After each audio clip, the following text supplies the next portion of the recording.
ये इंटरनेट में मैंने अवेलेबल रखी है फॉर फ्री, और सिंस वो फ्री है लोग उसको यूटिलाइज नहीं करते और मेरे से पूछते हैं कि आप क्या स्क्रिप्ट यूटिलाइज करते हैं। मैंने कहा मेरी स्क्रिप्ट मेरे प्रोफाइल की लिंक में अवेलेबल है, बस आपने कभी देखी नहीं है और आपने कभी उसको यूज नहीं किया और फिर आप मुझसे यही क्वेश्चन पूछ रहे हैं, क्योंकि सिंस वो वहाँ अवेलेबल पड़ी हुई है फॉर फ्री। पहला गोल जो है ना मेरा ओवरऑल वो यही है कि अपने नेटवर्क को बिल्ड करना और उसको स्ट्रांग रखना, ठीक है।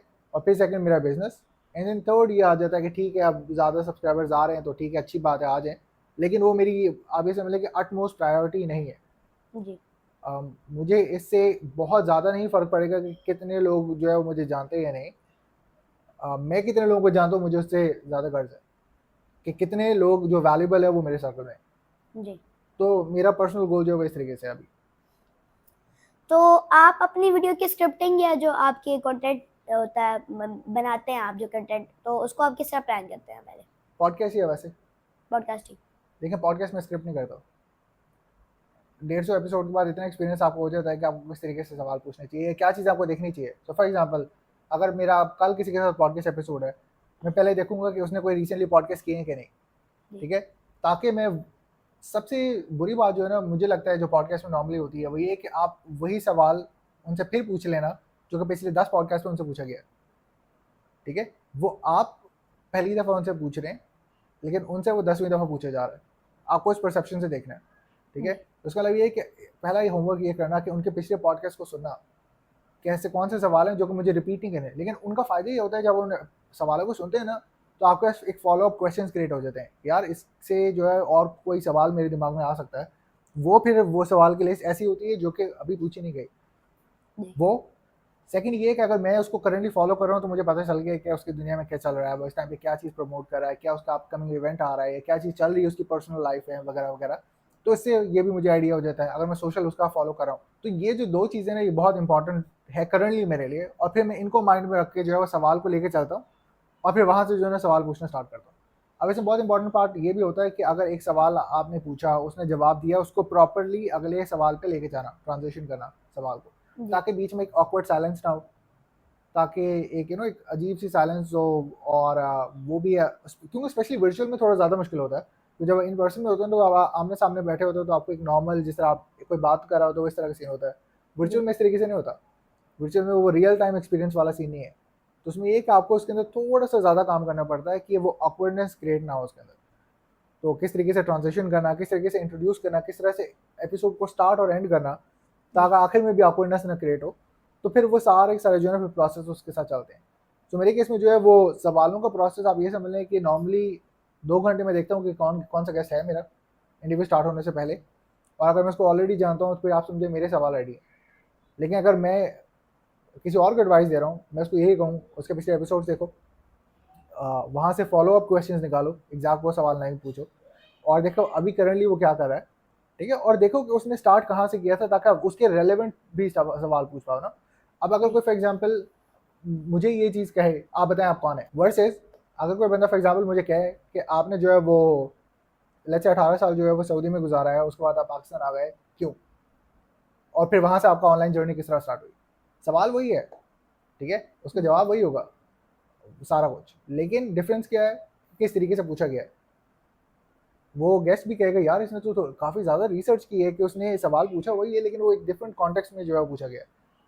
तो जो एक तरीका होता है ना कि जिस तरीके से आप किसी से कोई चीज़ पूछ रहे हैं उसको आइडिया हो जाता है कि आप जो है ना वो कितने इंटेलेक्ट हैं या नहीं, ठीक है। और वो आपके नेटवर्क में रहना रिगार्डलेस आप कितनी इनकम करें, रिगार्डलेस आपकी एज क्या है, रिगार्डलेस आपका एक्सपीरियंस क्या है। अगर मेरा जो पर्सनल एक्सपीरियंस रहा ना वो ये कि अगर आप अच्छे सवाल पूछ सकते हैं ना उन्हें आइडिया हो जाता है कि आपका इंटेलेक्ट लेवल क्या है, और इसी वजह से जो है वो आपसे कनेक्टेड रहना पसंद करेंगे। जी तो ये चीज़ जो है ना वो बहुत ज़रूरी होती है। तो मेरे केस में मैं कोई स्क्रिप्टिंग वगैरह कुछ भी नहीं करता।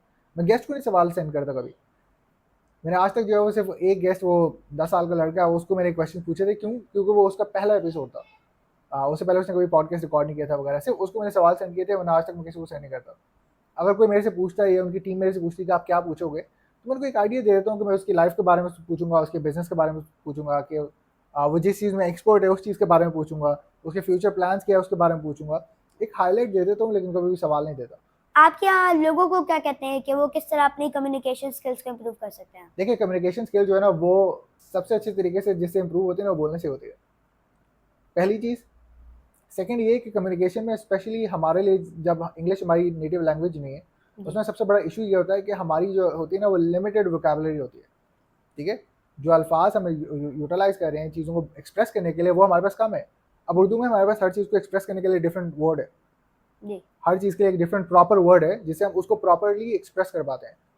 इंग्लिश में हमारे पास एक लिमिटेड सेट ऑफ वर्ड्स होते हैं शुरू में, और हम उसी को बोले जा रहे होते हैं और उसी से हर मतलब को एसोसिएट कर रहे होते हैं, जो कि जिसकी वजह से भी आपकी जो होती है ना कम्युनिकेशन, वो काफ़ी लो होती है। क्यों? आपकी वोकैबुलरी कम है।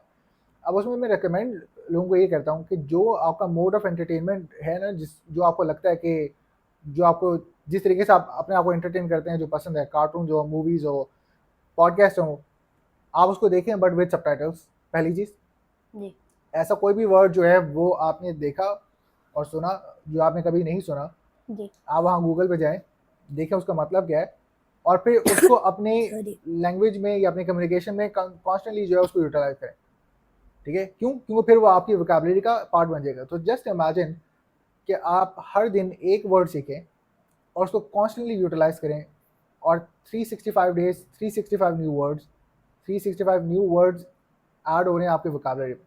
जी यानी कि आप 365 तरीके से अपने आप को एक्सप्रेस कर पा रहे हैं डिफरेंट चीज़ों में इंग्लिश में। तो मेरे केस में मुझे पॉडकास्ट सुनना काफ़ी पसंद है, और मैं रेसलिंग फ़ैन काफ़ी ज़्यादा हूँ, तो मैं रेसलिंग पॉडकास्ट भी काफ़ी ज़्यादा सुनता हूँ इस तरीके से ना, बाकी ऑनलाइन के अलावा जो रेसलिंग पॉडकास्ट है। तो अगर ऐसा कोई वर्ड होता है जिसका मुझे नहीं पता, मैं जाता हूँ, देखता हूँ उसका मतलब क्या है, और फिर उसके बाद जो है उसको जो है वो जो अपनी वोकैबुलरी में यूटिलाइज करता हूँ। 3 4 5 दफ़ा मैं यूज़ करता हूँ, और वो फिर फ्लुएंट मेरी वोकैबुलरी का हिस्सा बन जाती है, और फिर वहाँ से जो है वो वोकैबुलरी का पार्ट। तो ये बहुत इंपॉर्टेंट पॉइंट होता है उसको चेंज करने का। एंड देन फिर नेक्स्ट चीज़ आ जाती है, वो होता है आपका एक्सेंट। एक्सेंट भी जो है ना वो भी चेंज हो जाता है काफ़ी हद तक, अगर आपने करना हो। वो भी इसी तरीके से होता है कि आप वर्ड्स को डिफरेंट तरीके से डिस्क्राइब कर पाओ स्लोली स्लोली, जी ठीक है। क्योंकि वो हमारे कंट्रोल में होता है, लेकिन एक चीज़ आपको पता है ना कि शुरू में मुश्किल लगती है, फिर सेकंड टाइम पे जो वो थोड़ी कम मुश्किल होती है, थर्ड में वो आसान होती है। क्यों? क्योंकि आप उसको कॉन्स्टेंटली ट्राई कर रहे होते हो। तो एक्सेंट में भी ये चीज़ होता है। तो कम्युनिकेशन और एक्सेंट, ये दोनों चीज़ें तभी बेहतर होती हैं जब आप रेपिटेशन में एक चीज़ कर रहे हो, और स्पेशली अपनी वोकैबुलरी को बेहतर कर रहे हो। तो ये बहुत इंपॉर्टेंट चीज़ होती है उसके अंदर। तो आप क्या कहते हैं लोगों को कि वो किस तरह एक गेस्ट को अप्रोच कर सकते हैं? गेस्ट के क्वेश्चन पहले प्रिपेयर करने की जरूरत नहीं है। हम्म, आपको ऐसे गेस्ट आ गया, बुक उसने बुक कर लिया, लेकिन एक प्रॉपर बुकिंग का पैटर्न होना चाहिए। इस तरीके से ना हो आपको कि कल 10 बजे आपका वैसे प्रॉपर कैलेंडर लिंक हो, आप उसको कहें कि इस पे बुक करें, ताकि आपके टाइम की अवेलेबिलिटीज भी जो है वो आपके कैलेंडर पे हो, और उसके जी टाइम की अवेलेबिलिटी भी जो है वो उसके कैलेंडर पे हो, और उस हिसाब से एक टाइम बुक किया जाए।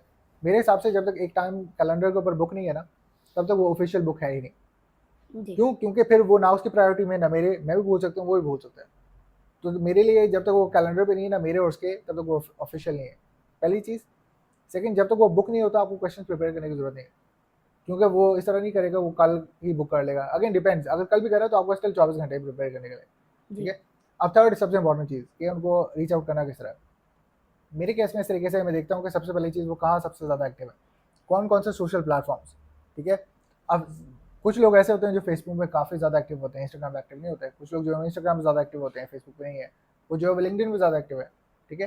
तो नॉर्मली मैं क्या करता हूँ, मैं एक प्लेटफॉर्म पर जो है ना पहले थोड़ा टाइम उनसे, अगेन कुछ चीज़ें अब डिफरेंट होंगी मेरे लिए, क्योंकि अगेन वो क्रेडिबिलिटी बिल्ड हो जाती है, लोगों को आइडिया हो जाता है, गेस्ट वगैरह उस तरह। लेकिन अगर जिस तरह मैं शुरू में बताऊँ, जिस तरह मैंने स्टार्ट किया, वो ये है कि मैं कुछ लोगों के साथ कॉन्स्टेंटली इंगेज करता हूँ उनके सोशल मीडिया प्रोफाइल्स पे, जी ठीक है। रिएक्ट करना, कमेंट करना, आप सोचे कि 4 या 5 दफ़ा अगर आपने किसी को रिएक्ट किया हो, इंगेज किया हो, कमेंट किया हो, प्रॉपर स्टोरीज पे रिप्लाई दिया हो, अगेन वैल्यूएबल, उससे ये होगा कि उसको आप, वो आपको बार बार देख रहा है, ठीक है। और जी उससे फिर स्लोली स्लोली याद हो जाएगा कि यार एक लड़का है, उसका नाम रेहान है, और वो ये काम, एंड देन फिर आप उसको रीच आउट करते हो अपने पॉडकास्ट के लिए। और मेरी प्रॉपर पॉडकास्ट स्क्रिप्ट है, मैं आपको एक आइडिया देता हूँ उसका, वो किस तरीके से कि फॉर एग्जांपल अगर मैंने किसी को रीच आउट करना है, तो hey my name is RJ Ahmed, I have a podcast called interviews with entrepreneurs, जहाँ मैं पॉडकास्ट करता हूँ एंटरप्रेन्योर्स का, वो super awesome in the initiates. I have interviewed over 150 entrepreneurs, including कौन कौन से गेस्ट मैंने इंटरव्यू किए हैं, ठीक है। अगर आप पाकिस्तानी इंडस्ट्री में हैं, तो लेट्स से अगर आपने कोई रेलेवेंट नेम्स किए हैं, जिस तरह सर रेहान रंडा वाला है, तो अगर आप किसी और को रीच आउट करें तो उनके नेम्स को लेवरेज करें, ताकि वो दूसरे बंदे को बता सके ये चीज़ कि आप ऑलरेडी हाई कैलिबर गेस्ट को इंटरव्यू पे लेकर आए हुए हैं। तो जी मेरे केस में like I interview Ross Bronson, ये I would love to have you on the show for 30 minutes. मैं उनको बता रहा हूँ कि कितने टाइम का इंटरव्यू होगा, ठीक है।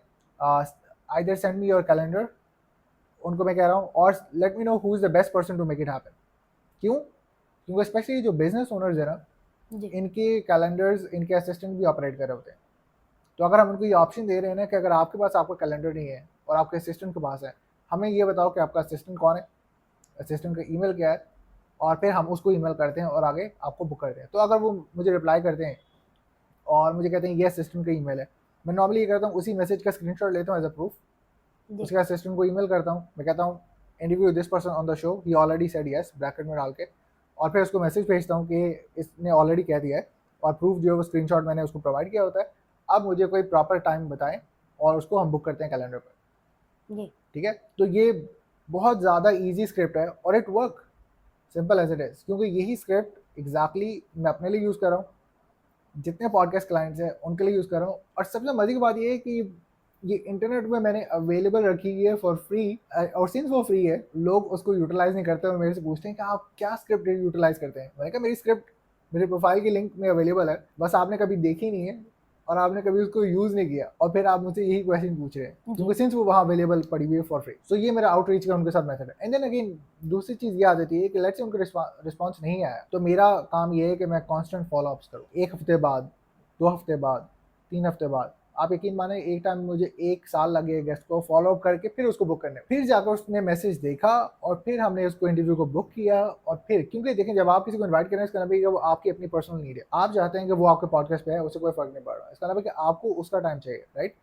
अगर आप ये कहेंगे कि मैं क्यों उसको फॉलो अप करूँ, क्यों नहीं आ रहा मेरे पॉडकास्ट पे, मैं तो नहीं इस तरह फॉलो अप करूँगा, इसका मतलब ये कि अब अभी आप इस पोजीशन में नहीं कि आप उसको ये इस तरह का एटीट्यूड दिखाएंगे, आप कहेंगे यार ये तो मुझे रिप्लाई ही नहीं देता, मैं तो नहीं क्यों। अगर सिंस अगर आपका रियली दिल है कि आप उसको लेकर आओ, उसका मतलब ये है कि आपको उसके टुवर्ड्स वर्क करना पड़ेगा, कॉन्स्टेंट फॉलो अप करना पड़ेगा। अगर वो फेसबुक पे रिप्लाई नहीं करें, इंस्टाग्राम पे ट्राई करें, ईमेल पे ट्राई करें, और देखेंगे वो रिप्लाई उस तरीके से देता है कि नहीं, जी तो फिर वो जो कांस्टेंट फॉलो अप्स होते हैं ना वो फिर बहुत ज़्यादा ज़रूरी होते हैं। तो इसके अंदर ईगो को बीच में लेकर आना वो is not a wise choice.